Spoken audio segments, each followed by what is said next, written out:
It's Friday, August 9, 2019, and this is Globespan 24x7 News. My name is Samuel Sutnandan, coming to you live from Georgetown, Guyana. Here are the major headlines for today. President and opposition leader meet to discuss elections. Government aiming to promote the use of indigenous languages. Albion estate workers dung tools demands increase in pay. Balwant Singh Hospital said to have first a Guyanese embryologist. ERC hosts cultural event ahead of Eid al-Adha observances. And now for the news in detail. On the invitation of President David Granger, opposition leader Barrow Jagdeo met with the Guyanese head of state this afternoon at State House to discuss the current political issues that faces the nation. Jagdeo said that the agenda on the meeting was for both he and the president to discuss their views on the matters regarding elections preparation and the matters stemming from the no confidence motion, among others. There were several issues, my views on September 18, the deadline.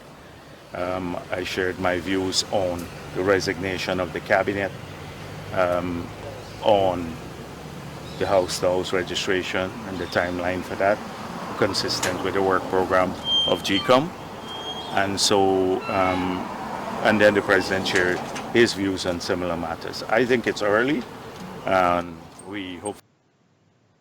On August 14, Chief Justice Roxanne George will deliver a ruling on the matter regarding the current house-to-house registration exercise and other matters pertaining to the date for an election. Asked whether he is ready to accept any decision, even if it's not in favor of the opposition, Jagdeo had this to say.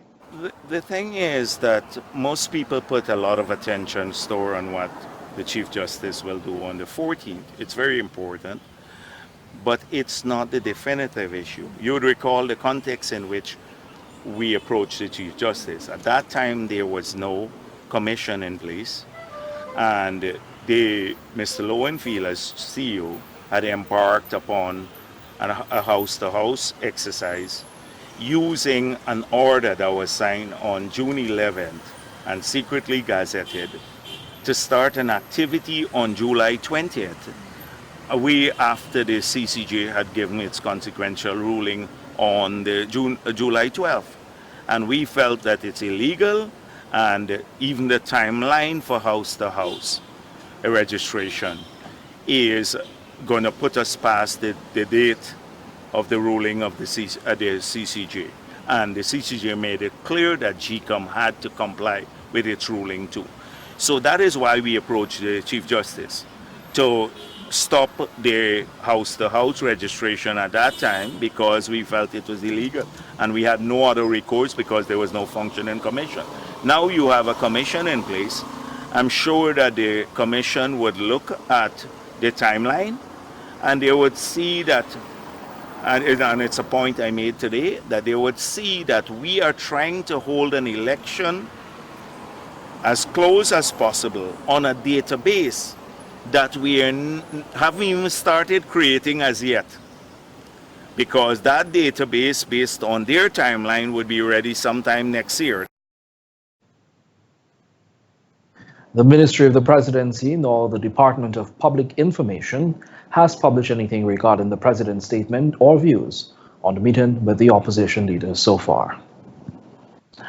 Given recent reports about the high influx of Haitian nationals entering Ghana with little evidence that they eventually leave, the opposition has accused the government of blatantly ignoring what they describe as a human smuggling racket.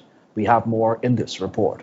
Opposition leader Barrow Jagdeo says the high influx of foreign nationals, particularly Haitians, is a matter of concern for his party, and it should be the same for government. Jagdeo noted that although Haitians are often targeted, they have every right to come to Guyana like any other Caribbean national once they fulfill the immigration requirements. Our problem is not just Haitians too, because there are others. People are being exploited. They have to pay to come through here, and they're then smuggled out of Guyana in an organized fashion. And no sensible Guyanese would think otherwise. From how you see the operations at the airport, they're met there, they're chaperoned, taken with bus, then moving to the border, overnighting around the place, etc. that this I pointed out that at 5,000 US dollars and 8,000 came in, over 8,000 so far. That's 40 million US dollars. People smuggling. The Department of Citizenship earlier this week released a statement saying some 8,476 Haitian nationals arrived in Ghana between January and July, but only 1,170 have left so far, leaving more than 7,000 immigrants unaccounted for. Addressing the media on Wednesday, President David Granger rejected the idea that these foreigners are being smuggled and their reason for coming to Ghana is because of a racket. It seems from the analyses which have been made available to the government that many Haitians are heading for a third destination, that they're not interested in staying here and they may want to go to a third country. Again, these are all allegations, but as far as we are concerned, we want to protect the sovereignty and integrity of Ghana. We don't want to be used as a conduit for illegal migration. We already have thousands of Venezuelan migrants in the country. We are concerned about that. We know of the influx of Cubans, but suddenly there seems to be a great concern about the influx of Haitians. But my understanding is that they are not going to be involved in influencing the elections in Guyana, nor with the Cubans, nor with the Venezuelans. However, Jacques said his party is also concerned that some people are staying here and compromising the system, which could create problems with regards to registration for election and employment. This is a big concern of ours. But you know what bothers me the most? Look at the president's statement today and Felix. Oh, I gather they're just coming here, they're going on to third countries. And which president or a minister will not be concerned that if your country is being used with gangs to smuggle people out, 8,000 people in 7 months of the year, that it's not a concern of yours how porous your borders are? Because if people can go that way, people can come in, they can bring in guns, they can bring in drugs, they can take out guns or whatever. You must be concerned about the porosity of your borders, and not just with Venezuela, with Haitians, but with any other group, Colombians, Venezuela, whatever, because this just shows that you don't care. For Globespan 24x7 News, I'm Samuel Suknandan. Meanwhile, Dr. Balwant Singh's hospital has announced the appointment of the first Guyanese embryologist Ganesh Prasad as head of the IVF lab. Prasad, originally from Essegowo, is Ghana's first embryologist, according to the hospital. Embryology is a field of medicine concerned with the study and development of embryos. As an embryologist, Ganesh is currently working at Ghana's only IVF lab located at the Balwant Singh's hospital under the supervision of Dr. Madhu Singh, Ghana's only infertility specialist. Ganesh moved to Georgetown at the age of 17 when he started studying at the University of Guyana. He completed his bachelor's in medicine technology and then began working at the Dr. Balwant Singh's hospital laboratory, where he worked for 6 years and later became head of the laboratory there. After working with the visiting embryologist at the institution and also doing preparations for the infertility procedures at the hospital, he was inspired to specialize in this field and applied to the Balwant Singh's hospital for a scholarship. Ganesh completed his training at the Kraft Hospital and Research Center in Kerala, India. Ganesh has just returned from India a few weeks ago and is now the head of the IVF lab at the hospital. The hospital said under his supervision, the lab is expected to grow tremendously over the coming years, with the hopes that the center will become the largest infertility center in the Caribbean region. As Ghana joins the rest of the world in observing the International Day of the World's Indigenous Peoples today, the government said it is not only looking to preserve the 9 tribal languages, but also promote its use, making it a secondary language here. Speaking at a PNCR press conference earlier today, Minister of State Don Hastings Williams said government and the PNCR is aware that languages play a crucial role in the daily lives of people not only as a tool of communication but social integration and development. we we are looking forward to nationalizing that. I mean, if a policeman decides to go and serve in the hinterland, we're having some challenges simply because that policeman or that officer cannot relate. Let's take, for example, Baramita. Their first language is Kari. And so for a police officer or a probation officer to go to communicate directly with them is a challenge because that policeman doesn't know Carib. He or she hasn't learned before he goes in there. So there is that gap between. So I've heard His Excellency himself talking to the policemen and those who go into these areas that you need to learn these languages. And how can we learn this if we don't have a mechanism whereby people on the coast get access, or a way of learning these languages? And hence this government or the PNCR and the coalition government, that is what we're trying to do, not only to preserve, but to ensure that others can, use it as a secondary language. Asked if there are any plans to create a platform for others to learn the indigenous languages, the minister said the government has made a start, and it is their hope that this could be achieved. Because we realize and we recognize that our children have a difficulty, and our children, especially in the hinterland, have a difficulty because they're learning English language as a second language. It is a second language for me too. I learned English, conjugating these verbs, like how we conjugate these Spanish verbs. That's the way I learned English. So I had to learn it because our national exams are written in English. But I always told myself if our national exams were written and sit in the Akawayo or Carib, I would excel because that's my language.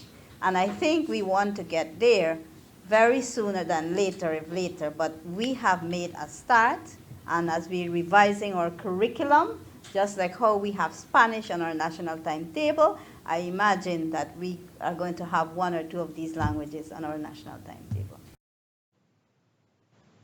Minister Hasten Williams noted that President David Granger has always stressed that radio is an essential outlet for culture, language, education, and entertainment. And to date, under the APNU AFC administration, radio stations have been established in Paiwomak, Madhya, Mabaruma, Letem, Bartika, Aishalton, and Oriala. Programs are also broadcasted in indigenous languages. Workers of all the gangs of Albion Estate have down tools severely affecting operations at the estate as it was the first scheduled day of harvesting of the canes of the second crop. The workers are calling on the Ghana Sugar Corporation, Gaisuku, to address an increase in pay. The Guyana Agricultural and General Workers Union, GAU, said that their wages have been frozen since 2015. In a statement issued by the union today, it said the strike manifested through denials of pay increases and attacks on other long-standing benefits and conditions coupled with an ever-rising tax burden. According to GAU, the workers are also peeved over the hiking of the estate's weekly production targets. They contend that the increase from 2,100 tons sugar to 2,140 tons would be unfavorable and will prevent the estate from realizing the target and thus affecting incentives rising on the attainment of the target. Open quote. The workers argue, quite correctly, that the inability to achieve target through the arbitrary increase could well daunt their commitment and belie the notion of the incentive in the first place, end quote, the statement added. Workers engaged in the mechanical loading of canes are also upset regarding what they believe is an unnecessary change in their hour of work, and workers engaged in the mechanical tillage tasks have disagreed with the downward adjustments of their pay rates pertaining to certain tasks. The union says it is awaiting a meeting with the Industrial Relations Department of Gaisuku to address the matter. It is hopeful that Gaisuku will, with an open mind and listening ear, consider workers' cries. Government Member of Parliament and Executive Member of the PNCR, Mervyn Williams, today boasted of the coalition administration's work to improve the lives of Ghana's first people, by way of creating opportunities, improved access to education, better infrastructure, and the promotion of small business. Addressing a PNCR media conference today, the MP stated that between January and December of 2016, a total of 206 villages, satellites, and communities received Jubilee grants from all 10 administrative regions, valued at 274,500,000. These grants, he said, covered agricultural-based projects, poultry rearing, land and water transportation, ecotourism, and other community infrastructure projects. In keeping with the International Year of Indigenous Languages, it is projected that the Patamona Dictionary and Tourism Handbook in different Indigenous languages will be published. Modules for teaching of Carib and Arawak languages are also being prepared. The total budget for this year's Indigenous Languages is $30 million. These are all important steps forward, but there is still much we need to do to improve the living standards of our Indigenous communities and ensure a better life for young people. But we are on the right path, and with the support of our Indigenous peoples communities, we will continue to support jobs and economic opportunities across the hinterland regions and ensure better standards of living and a strong future for all. Today, the government has paved some 80% of Madia's roads with reinforced concrete designed to last for at least 30 years. The MP said that the work will continue unabated. $27 million has been assigned to extend the Madia Primary School. The students of Chinapao Primary School will soon benefit from a $33 million expansion. A road linking Madia with Paramakatoy will be built at the cost of $70 million, thereby making it easier for residents to transport goods and thereby have affordable transportation access to services.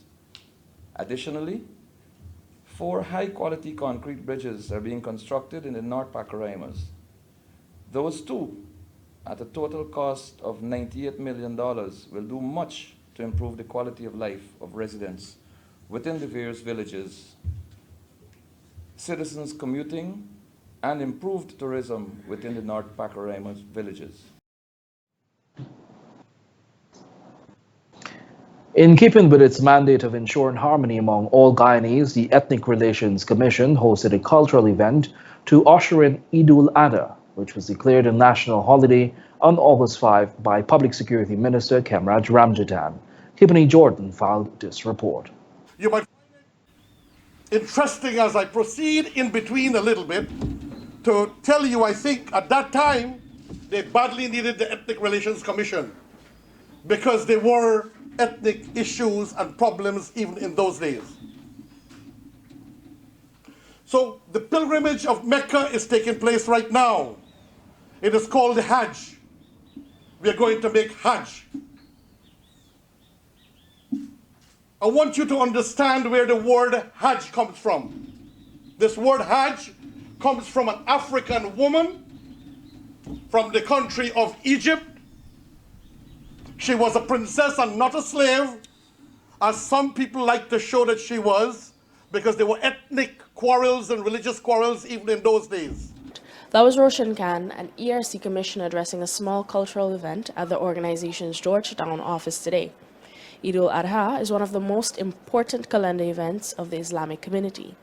This occasion marks the end of Hajj, the sacred pilgrimage to the holy city of Mecca. The history of Eidul Adha can be traced back to the story which states that Abraham was instructed by Allah in a dream to raise the foundations of Kaaba, the most sacred shrine in Mecca. Muslims believe that even after undergoing a lot of trials and tribulations on his way to Mecca, God revealed in a dream to Abraham to sacrifice his son Ishmael.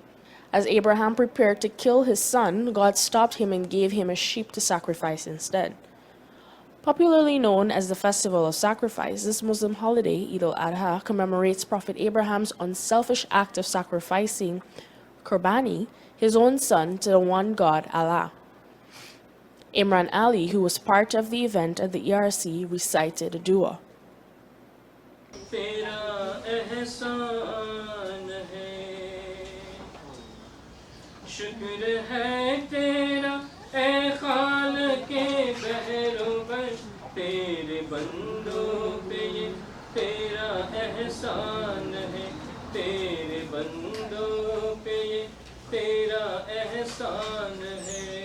For Globespan 24x7 News, Kippany Jordan. Thanks, Kipani. Several teens residing in the Eastbank Quarantine region can now boast about their new skills, which they have acquired after participating in the Information Communication Technology Code Camp 2019. Compliments of the Ministry of Public Telecommunications, the program, which commenced on February 9, saw 48 youths from the Quarantine district taking advantage of the course, while a total of 21 participated from the town of New Amsterdam. The course has concluded on July 27. On Thursday, both batches received their certificates at separate graduation ceremonies, which indicates their successful completion of the information technology journey during the 6 months. Minister of Public Telecommunications Catherine Hughes remarked that the Coding Camp initiative is to allow youths to be exposed to technology at an early age. She emphasized that the government continues to invest in the information technology sector, which will put Ghana in a better place. According to the minister, other regions in Ghana will benefit from similar training, and the ministry will continue working to enhance the information technology sector. The constitution of the National Mining Syndicate was handed over to the president of the syndicate today by Minister of Natural Resources at the Umanayana, Georgetown. This document acts as a reference to which the members of the organization will refer to keep it on course with the best practices for carrying out the necessary functions of the National Mining Syndicate. Kippany Jordan has that story. Attorney at Law Kamala Edwards gave a brief overview of what the document entails. The Constitution you have before you, it consists of 29 articles, some going to creation of office for different officers of the board and the way that they should conduct themselves. Now, flowing from this constitution, there would also be created a set of rules, but that will be the final decision of the syndicate itself. The Constitution was created in a user-friendly manner, which makes for easy interpreting with straightforward information. Natural Resources Minister Raphael Trotman commended the team on the work they've done in creating a document that will give guidance to the syndicate. That constitutions seem to be the most topical subjects for discussion today and most recently. It seems that we have grown experts of every variety almost overnight. Everyone is a constitutional expert. The language in a constitution is supposed to be plain and unambiguous. And like this one is, I have no doubt, it will become the subject of much discussion and I'm sure heated debate in the months and years ahead. The Constitution was handed over to the President of the National Mining Syndicate, Gerald Williams. The National Mining Syndicate, consisting of various local syndicates throughout the country, are legal, constitutionally structured entities which operate under the guidelines of the Friendly Societies Act. For Globespan 24x7 News, Kippany Jordan. Thanks again, Kippany. The Guyana Defense Force GDF wishes to advise residents of the Upper Berbice River communities that it is currently engaged in Exercise GreenHeart in the areas between Mara Settlement and Takama Waterfront. The aim of this exercise is to practice the GDF in close country operations. As such, there is no need for alarm or panic due to the increased presence and passage of uniformed ranks throughout the communities, farms, and along the river. Additionally, during the exercise, the GDF will be conducting medical outreach programs for riverine communities between Mara Settlement and Takama Waterfront from August 10 to August 12. Exercise GreenHeart commenced on Monday, August 5 and will conclude on Friday, August 16, 2019. Exercise GreenHeart is like any other annual force tactical exercise intended to assess and test the preparedness of our troops to conduct operations in the jungle and at the same time identify deficiencies which could be corrected to ensure full competency in the environment. We will take a short break. Do stay with us. We would like to ask all of our faithful viewers to kindly like and follow Globespan 24x7 Facebook page and subscribe to Globespan 24x7 YouTube channel to receive up-to-date notifications of when we are live. Globespan 24x7 has vacancies for full-time positions such as reporters, newscasters, and news editors. Persons serious about joining a new and dynamic news team are asked to send their application to careers@globespantechnology.com. Globespan 24x7 has some exciting news. As of August 10th, the social and community programs will move from Sunday at 12:30 p.m. to Saturday mornings at 9 a.m. Don't miss it. Thanks for staying with us. We'll now take a look at our regional and international news. Regionally, the Caribbean Examinations Council, CXC, has a new registrar and chief executive officer at its helm. Effective August 1, Dr. Wayne Wesley, a Jamaican, took over from former registrar Glenroy Cumberbatch, who retired at the end of July. Wesley joined CXC in June 2018 as Director of Operations, Examination Services, and assisted in providing strategic leadership and management to the organization, in addition to overseeing the planning, development, and operation of the core examination services of CXC to the organization's regional and international stakeholders. Prior to joining CXC, Wesley led the Human Employment and Resource Training Trust, National Training Agency, Heart Trust MTA in Jamaica, in the role of Executive Director, and was Chairman of the Caribbean Association of National Training Authorities, CANTA. During his professional career, he served at the University of Technology Jamaica, UTech Jamaica, and his time there culminated in his promotion and appointment to the academic rank of Senior Lecturer and Program Director for the Industrial Engineering Program. Internationally, Britain's economy unexpectedly shrank in the second quarter of the year on Brexit turmoil, official data showed Friday, placing the country on the verge of a recession. Gross domestic product GDP fell 0.2% in the April-June period, the first time the economy has contracted in almost 7 years, the Office for the National Statistics said in a statement. The data, which was worse than market expectations for zero growth, sent the pound sliding against the euro and US dollar. The latest reading contrasted with a 0.5% expansion in the first quarter when activity was boosted by companies stockpiling ahead of Brexit. Economic activity was buoyed in the first 3 months because Britain had initially been scheduled to leave the European Union at the end of March. Open quote. GDP contracted in the second quarter for the first time since 2012 after robust growth in the first quarter, end quote, said Rob Kent-Smith, head of the GDP at the ONS. Manufacturing output fell back after a strong start to the year, with production brought forward ahead of the UK's original departure date from the EU. And we'll now take a look at what's happening in sport. Yesterday at the Vadina Sports Center, Guyana's campaign came to a disappointing end at the 18th Pan American Track and Field Championships.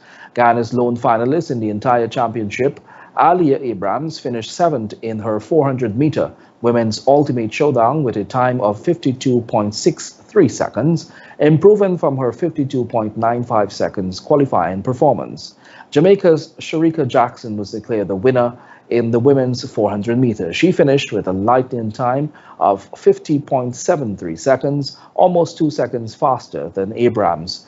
Julian Edmonds, coach of the track and field team, related that the team needs to head back to the drawing board and analyze what went wrong. Guyana's Pan Am campaign concludes today with Nikita Fitkow competing in the women's 50 meters freestyle. Swimming was the only sport that Guyana did not have to qualify to compete. And that has brought us to the end of today's news. Before we go, here's a recap of our headlines. President and opposition leader meet to discuss political issues. Government aiming to promote the use of indigenous languages. Albion estate workers down tools demands increase in pay. Balwant Singh Hospital said to have first Guyanese embryologist. ERC to host cultural events ahead of Eid-ul-Adha observances. Thanks for watching Globespan 24/7 News. On behalf of myself, Samuel Suknandan, the news and technical team. Until next time, do have a great evening.